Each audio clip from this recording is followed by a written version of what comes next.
দুনিয়াতে প্রচলিত যে সনাতন, সেই সনাতন সম্বন্ধে আমাকে যা জ্ঞান দিয়েছেন সে সত্য ভগবান, সেই বিষয়ে আমি বলবো আজকে।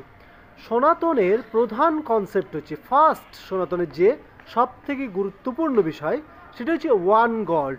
মানে ওয়ান গড মানে কি? এক ভগবান। এক ভগবান যিনি সনাতন, এভার লাস্টিং, আদিতে ছিলেন, এখনও আছেন, ভবিষ্যতেও থাকবেন।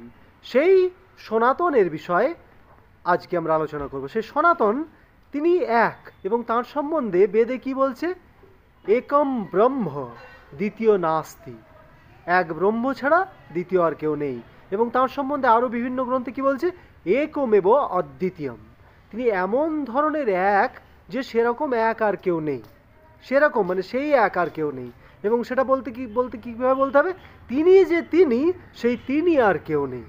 এবং এই সম্বন্ধে বাইবেল আমি দেখেছি, ঈশ্বর বলছেন I am what I am, I am what I am. মানে আমি যে আমি, সে আমি, আমি সেই আমি, সে আমি, আর আমি ওই আমির মতো আমি, আর আমি নেই।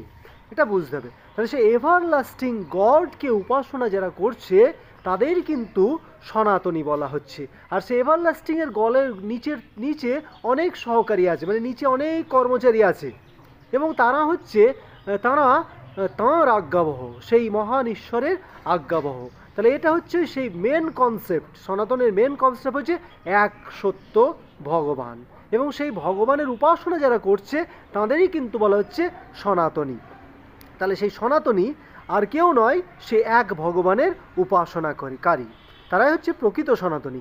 আর সনাতনী ব্যবস্থাপনা হচ্ছে, দেখুন, এমন একটা ব্যবস্থাপনা যেহেতু সত্য ভগবান আত্মগোপনকারী। ঈশ্বর কিন্তু লুকিয়ে থাকেন, ঈশ্বর প্রকাশিত হন না, মানুষের কাছে তিনি দেখাতে চান না যে আমি আছি। কেননা আমরা মনে করি যে এই পৃথিবীটা হচ্ছে, পৃথিবীর জীবনটা হচ্ছে একটা পরীক্ষার মতো। তিনি ঈশ্বর লুকিয়ে আছেন এবং গুপ্তভাবে তিনি আমাদের বিষয়টা লক্ষ্য করছেন যে আমরা তাকে জেনে না জেনে, বা তাঁর অনুপস্থিতিতেও, বস্তুত যে বাস্তবিক অনুপস্থিতিতেও আমরা কীরকমভাবে চলি, এটা তিনি দেখার চেষ্টা করছেন।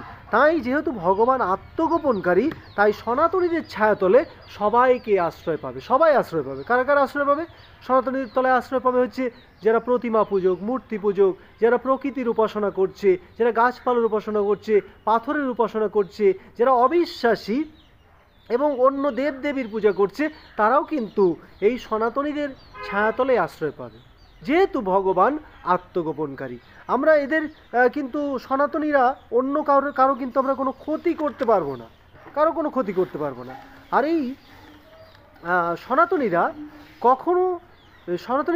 কখনো এক সত্য ভগবানকে কারো উপরে জোর করে চাপিয়ে দেবে না। সনাতনীরা কিন্তু কারো উপরে সেই সত্য ভগবানকে জোর করে চাপিয়ে দেবে না। ধর্মের জন্য কারো উপরে অত্যাচার করবে না, কাউকে ধর্মের জন্য ছোট করবে না। কি করবে না? কাউকে ধর্মের জন্য ছোট করবে না। কেন? ভগবান নিজেই যতক্ষণ পর্যন্ত না তার কাছে বুঝিয়ে